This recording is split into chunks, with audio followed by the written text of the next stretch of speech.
Now, we will move on to our informational reports and discussion items.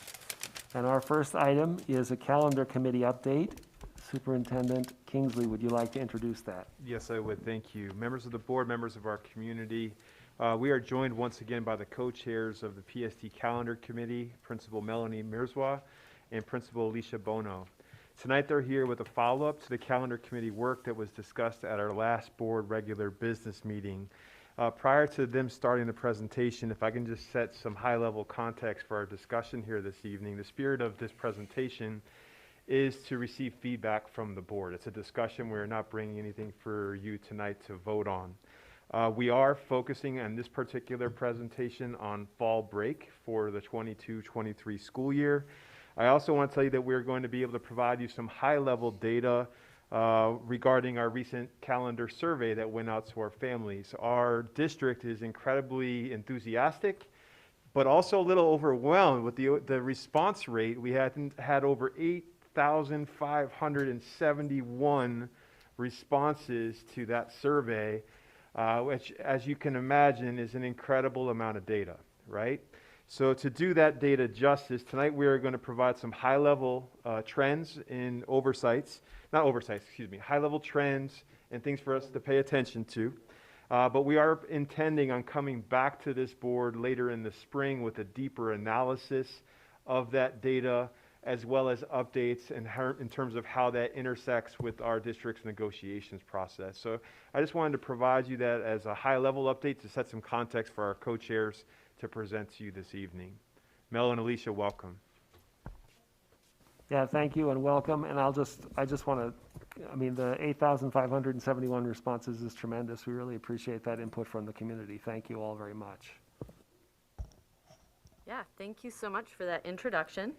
So our focus is going to be on those options for fall break and the continuing work of our committee.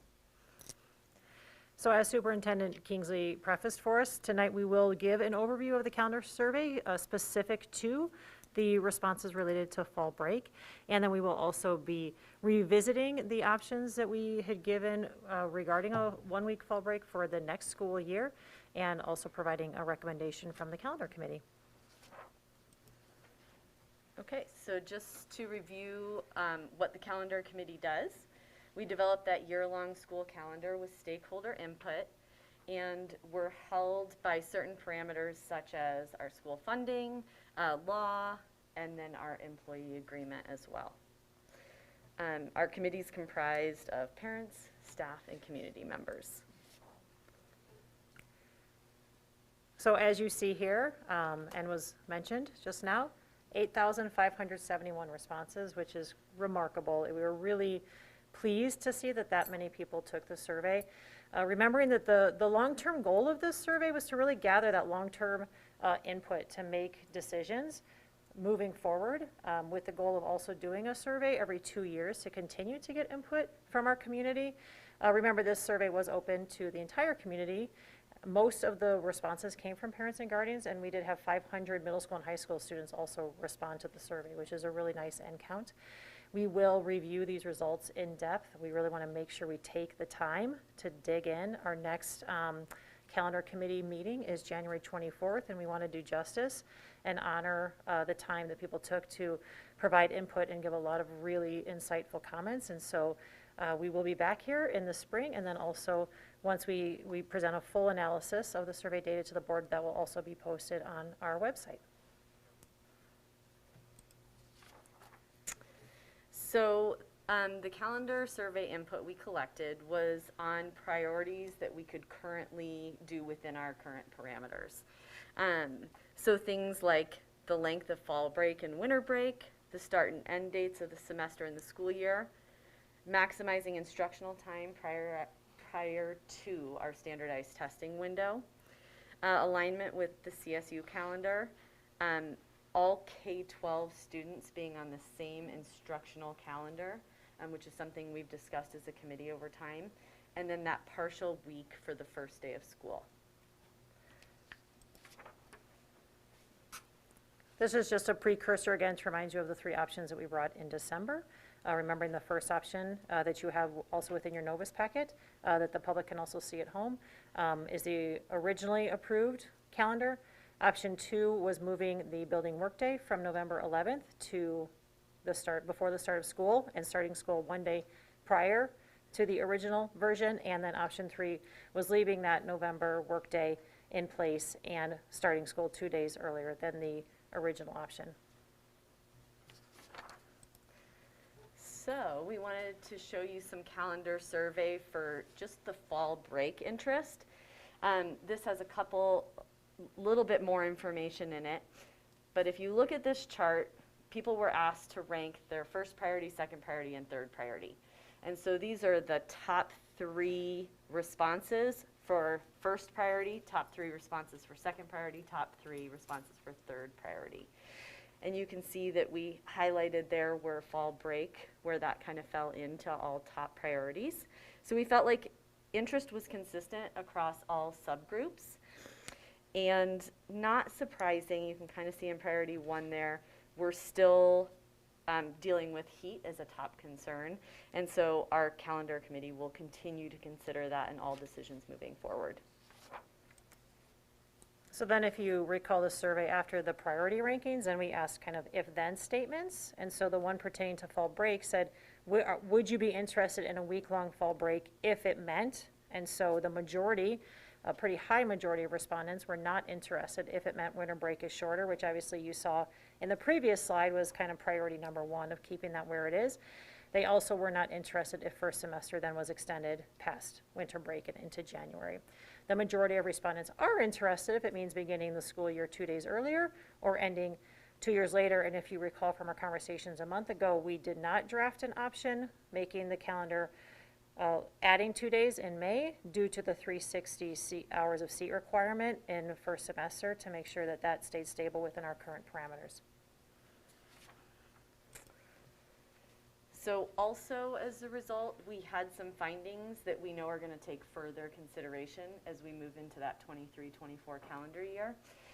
These are things that are not just for our calendar committee, but also for district consideration. So things that came up starting the school year later, longer, shorter instructional days, more or less training days for staff, 4-day student weeks or asynchronous Fridays, year-round school, a longer, shorter school breaks, and consideration of observance of religious and federal holidays. So these were some of the areas of interest, and we know that those are going to have to be discussed at multiple levels. And as with many things, there are mixed results and opinions for each one of these topics across the board.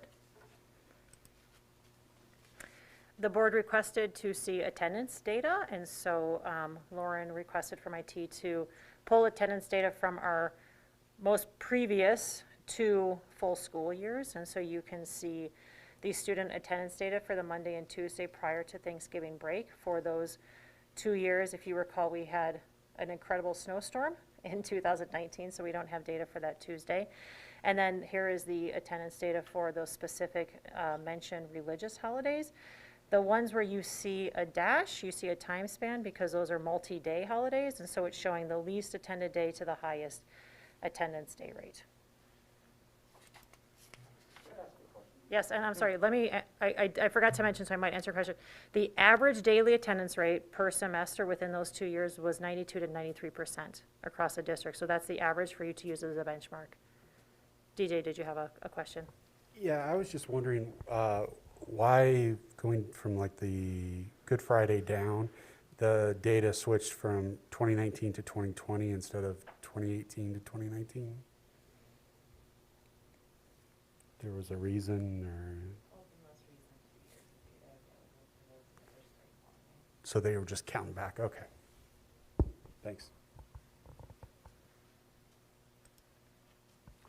So I think this slide is mine, is that correct? Yep. Right, so members of our board, so tonight as we begin to kind of orient you all to have a discussion this evening in terms of what you're hearing and kind of reacting to this evening in terms of our presentation, a couple of thoughts that we want to be clear about in terms of us moving forward. One, we are asking the board to consider options 1 through 3 that were presented to you previously, as well as reiterated to you tonight. The next slide, I will share with you a little bit about what the calendar committee is recommending, so you at least have that as a sense of a preference, but certainly open to broader discussion on that. I believe collectively as a governance team at our last meeting, we had a thoughtful conversation regarding exploring options for holiday observances for the 23-24 school year calendar. And I want to thank the calendar committee as well as other staff for working around the clock to prioritize that exploration in service of figuring out what's possible. What I would say from my role is a couple of things need to happen. One, I need to take a leadership role in continuing to have engagement with faith-based leaders in our community to begin to think about what's possible and what's desired.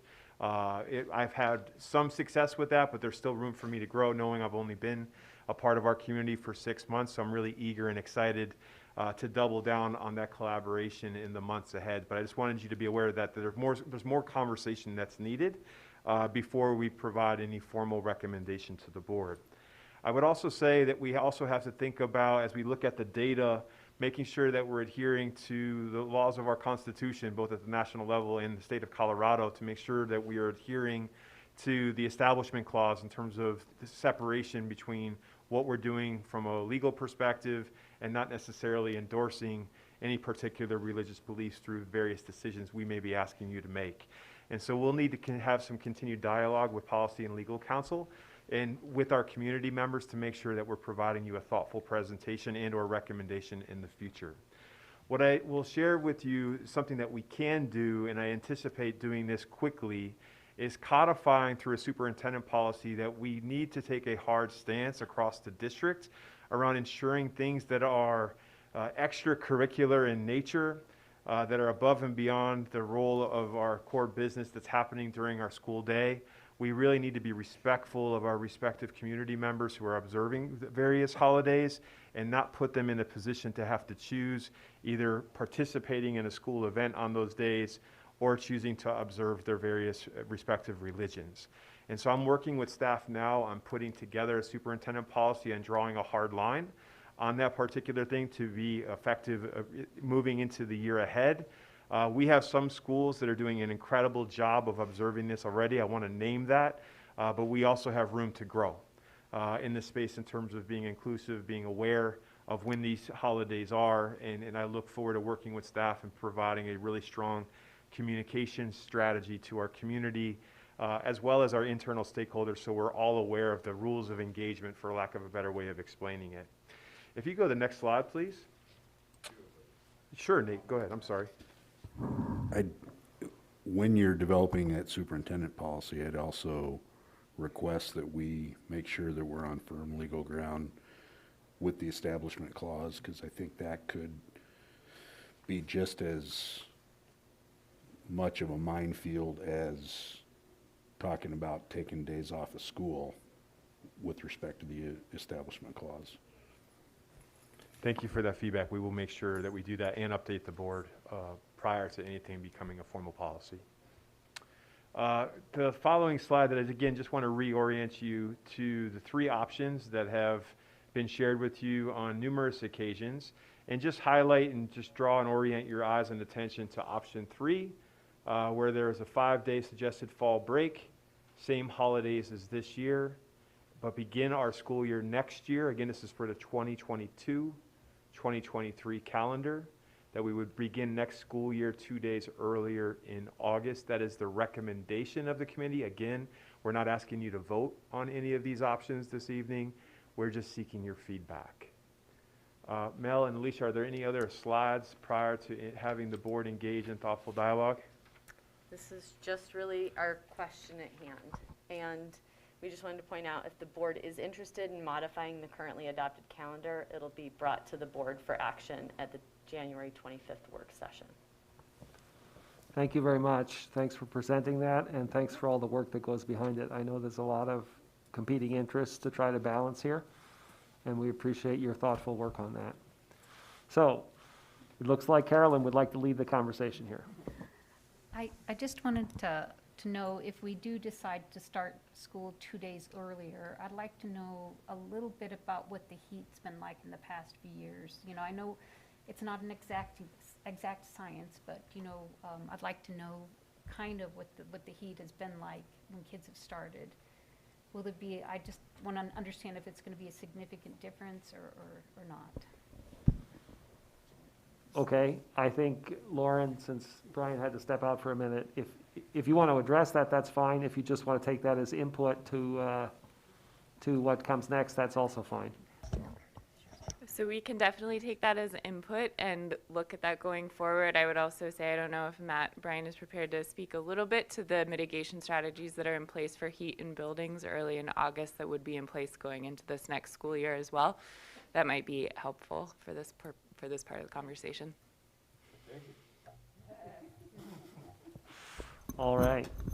If you're good with that, Matt, that's fine. If you'd like to have more preparation and discuss it next time, that's okay too. No, it's real simple. We're just going to deny having heat in August. That's the plan. No, I can kind of tell you what we do currently for mitigation, and we'd follow some of the same steps that we currently do. A lot of that is pre-cooling the buildings. We run our ventilation systems earlier in the mornings to pump as much cool air from the early mornings as we can into the buildings. The custodians will come in and open up the buildings, put fans in the doors and the windows as much as possible, bring in all that cool air, and then we shut it down. And we try to cold soak the building, so to speak. That is one of the mitigation factors that we use. What we ran into this past year, though, is with using that factor, we have to run our buildings more now. We have to run our ventilation systems at maximum power so that we get a maximum number of air exchanges per hour for COVID response. So we had a little bit of adverse effect with that, but it still was effective to a point. And all this is effective to a point. I mean, the principals can tell you in their buildings anything about past noon, 1 o'clock in the afternoon. It's an uphill battle at that point. We're losing that battle from there on. The other things that we do is again run those systems. Running those systems at max power during the day from that noontime period on. We're drawing air from the rooftops, which is very warm at that time of day. So we're actually bringing warm air back into the building at that point. And that's when we start getting most of our complaints and our notifications that the buildings feel very hot. We do run checks in our buildings. We're able to look at the temperatures throughout the district at every building through our automated control system. We can pull reports to see what days and what times our hot spots happened, and make notifications to the schools about here's what you can do. We have provided fans to those schools that really need them. Large fans, they're very noisy, but they do move air. So any kind of air movement that you get in a room is usually very positive. So teachers using those windows that have them that can open is important, and using fans if possible. I know I have a personal relationship with a teacher here in the district, and the fan is a little noisy and blows a lot of papers around her classroom, and I hear about that when I get home. That's just, the mitigation facts to a point are what we can do. Some of our buildings are old and they don't have air conditioning. And those classrooms do get very, very hot. And we do our best to try to cool those as much as we can, and then work with staff. And I know that schools come up with creative ways of water breaks, teaching outdoors when they can in the shade, and using the natural breezes and things like that. So those outdoor learning spaces are important to have tuned up and cleaned up and ready to go for that use. So we will continue to monitor that. We'll continue to look for creative ways to help our situation in those places that don't have air conditioning. And we'll see what we can do, and we're open to ideas. I hope that helps. I'm happy to answer any questions that the board may have further on that.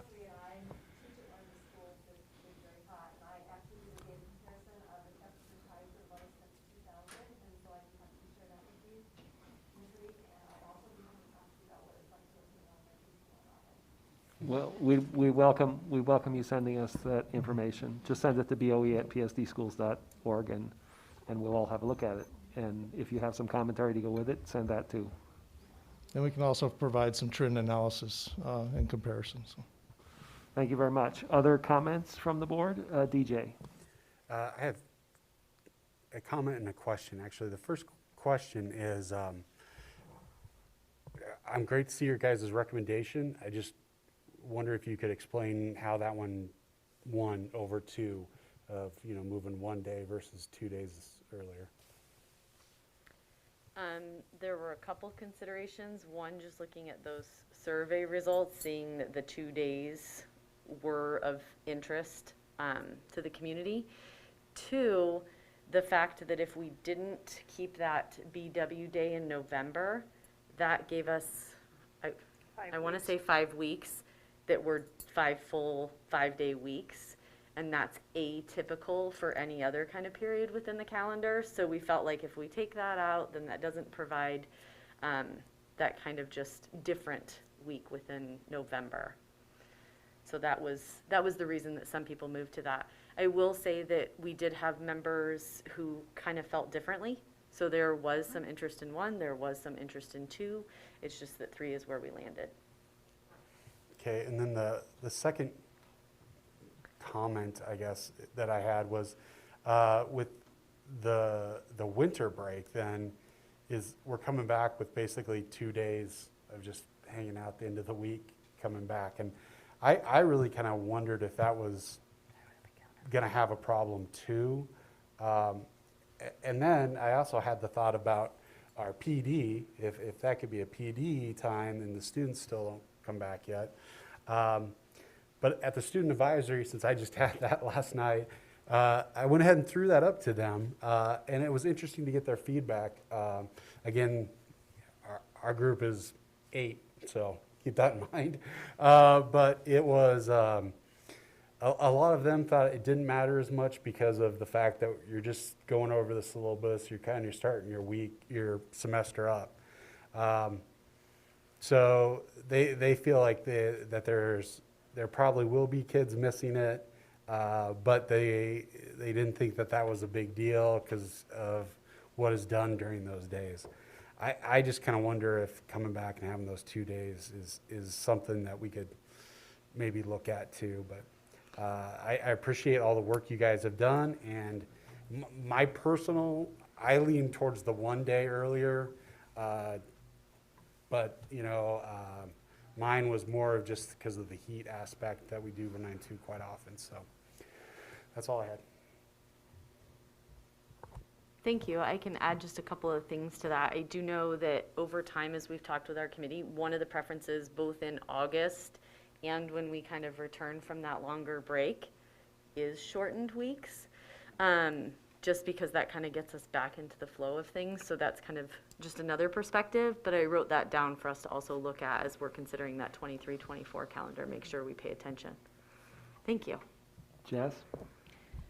I just have a comment on the heat days, in case anyone doesn't remember. This fall, the 2 heat days that we were considering as over 100 degrees potentially were in September. So while we talk about it, as far as August goes, we may have heat days regardless. Yeah, hot December is what I find. Other comments or questions from the board? Nate? Yeah, I just wanted to raise the issue of whether we're pretty much solid on a 5-day fall break. I know since we're in the current issues with the pandemic that we really needed that extra 2 days, but I do question whether that's in the best interest of the community. When you look at that attendance data, it doesn't appear, I thought the attendance data would be much less, or I guess the attendance would be much less on Monday and Tuesday of that week. And if it's really important to staff, I think that's a great consideration. It seems to me that it's maybe less an issue with the community taking that off, but if it's popular and that's the future, that's fine too. I just wanted us to consider that, and so I'm fine with option 3. If we can mitigate those heat days or potential heat days. Thanks.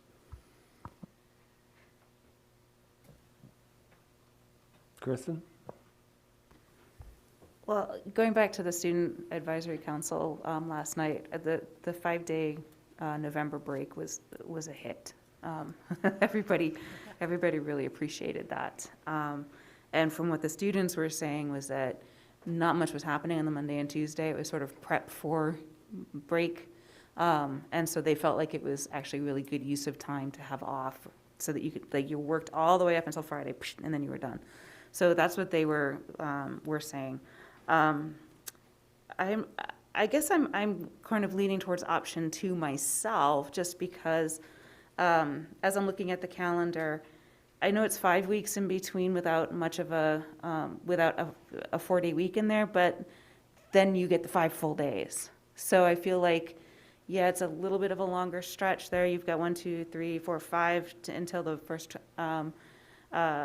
work day in September, and then you've got 4 until the one in October, but then you've got 5, but then it's a full 5 days off. So I guess I'm feeling like that might be a better, you have the transition day on a Tuesday and you start the kids, everybody on a Wednesday. It's a shorter week for everyone to start with because everybody's getting back into the swing of like, right, I have to like wake up and be present and that sort of thing. So I guess that's where I'm leaning, although I am not gonna like, it's not a deal breaker one way or the other, but that would be my initial preference. Yep, Jim, go ahead. Well, I like that we're looking at this ahead of time, and that I think the recommendation works well for me.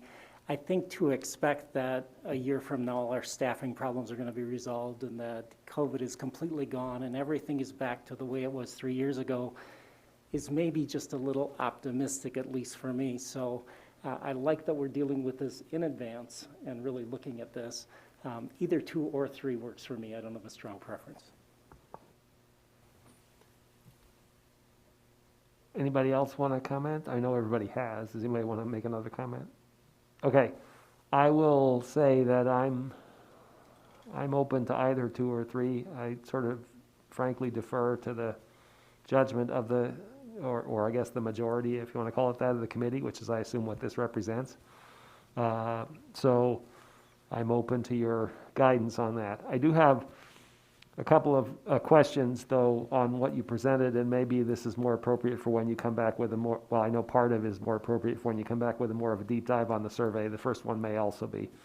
And that is the data that talked about not wanting the first semester to go into January. I'm curious about what people's understanding of what that actually means is, you know. So again, that may be more appropriate for the next time we meet. And the other thing is, all those things listed under for further consideration, there were some, how shall we say, very interesting things that were listed there. And I'm going to be mighty interested to see how those inputs split among the various kinds of respondents, teachers, other kinds of staff, students, parents, and the like. So I hope when you come back, you'll be able to have that kind of breakdown. If you need, Yes. need us to look at Yeah, that's Power absolutely, BI or something, we can probably do that too. So, whatever works. yeah, that's absolutely the plan, is to have time to really dig into the subgroups and those community comments and really make sure that what we are representing and presenting is actually what is stated in the survey. Excellent. Nate, you have another comment? Yeah, I was going to say, hasn't it been the case that for a long time with the calendar committee that those findings for further consideration are kind of some of the topics that are always topics for consideration? Didn't just come from the survey, did it? I mean, it's kind of always in play. I mean, I'd say those are lots of things that we wrestle with every year for the calendar committee. A lot of this was confirming of things that we were like, okay, in some ways it felt good for some of the conversations we've had, because we haven't done a survey in a while, to say, yeah, this is exactly what we wrestle with every year. Now we have some concrete data on it that we can do some actionables for that 23-24, but certainly things that we've heard and discussed in the past. And in fact, even kind of talking about that data for that attendance for that week-long break, that was something the committees looked at in the past, and we were surprised too, because there were always conversations about a week of Thanksgiving break at that time. And when we looked at the attendance data, we said, huh, that's not what we thought it would be. So kind of all things we've been talking about for the last couple of years. I would also add, though, of course, in a lot of the comments, and, especially on slide 9, many of those fall outside of the purview of the calendar committee, right? So those are things that, those would be decisions made elsewhere that then we would draft calendars around. Did you have another thing you wanted to say, Nate? Yeah, I guess I'm glad that Kristen raised it, maybe what may be more important with those 2 days for fall break than the attendance factor is what kind of instruction is going on or lack of instruction. That seems to be maybe more important than whether students are there. If they're watching movies or something, that may not be the best. So, thanks. Appreciate it. Thank you very much for the feedback, and we appreciate Thank Alicia you. and Mel. Thank you for being here this evening. Yes, you, thanks guys. very much. We really appreciate it. Yeah, Thank pleasure. you. Thank you.